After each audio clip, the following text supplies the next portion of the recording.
Hi everyone, Lori Marie here, mixed media artist in Vallejo, California. I'm hot today. Normally you don't get to see me without everything all covered up, but today I'm hot. So there you have it.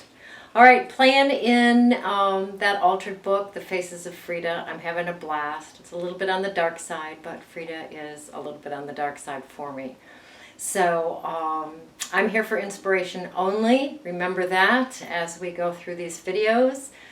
You can be whimsical, you can be dark, you can be playful, wherever your heart and your focal point take you.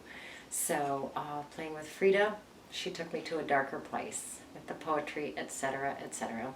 Got a fun package from Shasta. I'm going to go open it up right now. And I got a fun package from Nancy Marie. Thank you so much. Lots of goodies. They're back here, ready for me to play with. So much fun. All right. Please subscribe if you haven't. Keep those comments coming. I appreciate it. Oh, hubby's in the studio. See you on the table. All right, here's our project for today. It goes on the other side of this face of Frida. She's beautiful. She has the monkey and the panther. I'm guessing this is a panther in her hair from the actual image, which was kind of fun to use those back in there, and the leaves from the image as well. This is the dragonfly window, which comes across her face. I did stitch around her mouth, a little dark. She's dark for me. She just represents a lot of darkness for me. And the poem, A Girl with Scars, touched her gently on her shoulder, quietly inhaling in the dark. This was fun. We used the other background that we created with the spray, the gesso, spray acrylic, and alcohol. Very fun pages. They go well together. Good morning. Dark o'clock, creative time here in Vallejo, California. I'm going to take Frida and I'm going to glue her onto a box and just start there. I'm going to cut her out a little bit and then glue her down. Okay, so what I've done is I've cut Frida out, and then I had another copy of her, so I just grabbed some leaves, put those down. I cut her cat out and her monkey out, so I will incorporate those somehow, hiding the sharp lines on them.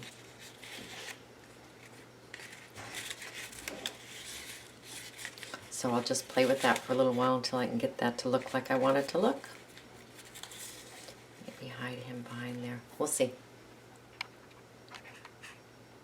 All right, so I dug through the trash, of course I did, and dug out some of the leaves that I hadn't used in the past.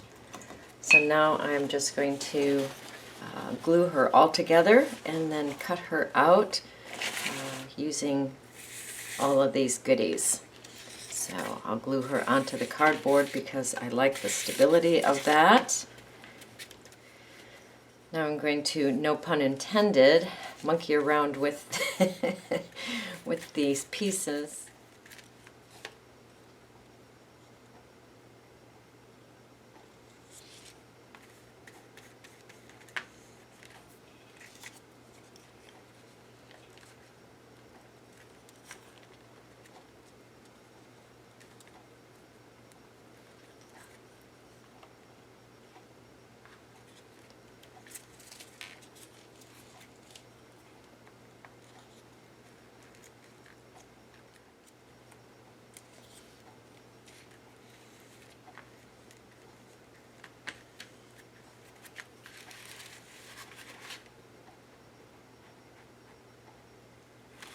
Yeah, that's pretty good. Let that dry a little bit and then I will cut her out. All right, let's bring her back in.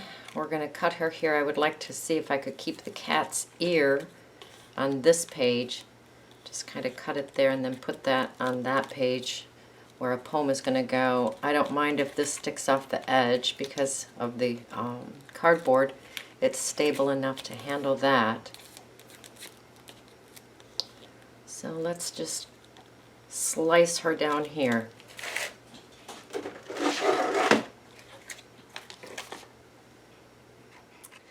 Now I wanted to use the copper wire on this, but I'm adding too much girth or depth, or too much. I'm adding too much to her to get her to lay flat. So I have this very flat waxed binding twine, and I'm going to use that instead.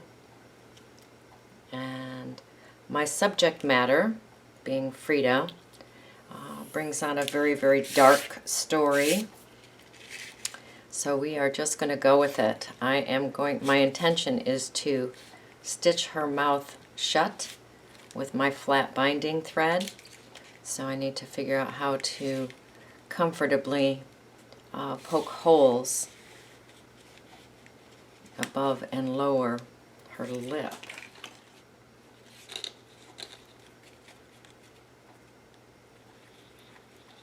There we go. All right, I'm going to poke some holes across here and poke some holes across there. So when I apply pressure to her, it bends her face a little bit, and I don't want that. So I'm bringing in my ever adorable hammer, and I'm poking holes in her that way. And that is working much better. All right, I have the holes punched in her. Let's see what we're going to do here.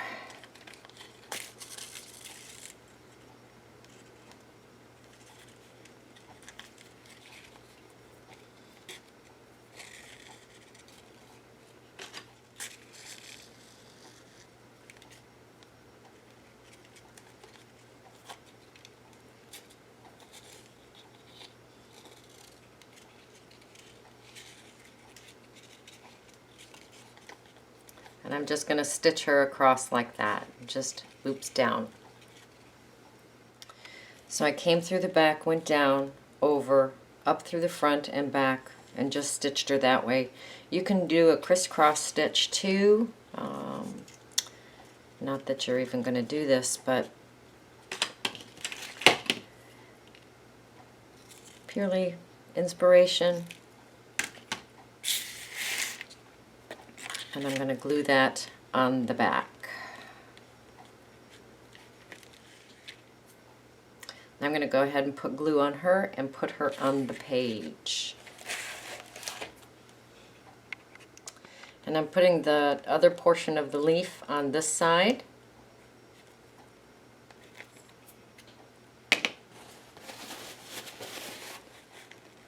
And I'm going to put the rice bag on her and walk away from her, although I don't want to. I'm going to. All right, while she's drawing with the rice bag on her face, I took a page and created a poem. So I'm going to trim this off. I don't want to cut my thread so I better be careful. And I'm going to start stabiloing the edges of the page and my focal points and the window. Then we can put our little poem on.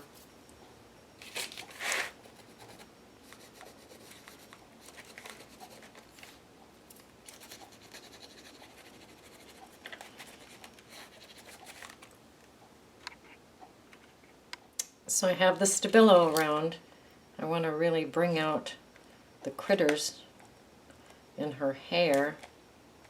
So I'm grabbing my artisan paint pens, which you know I adore, and I'm just putting some dots around to bring those back up.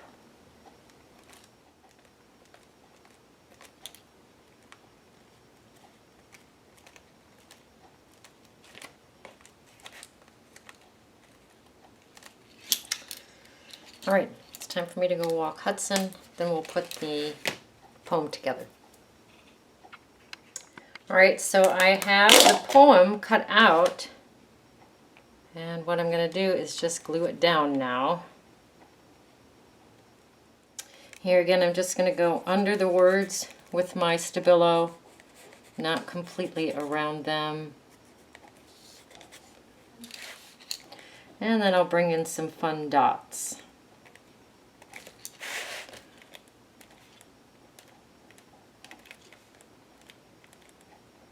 Ta-da! All right, your turn.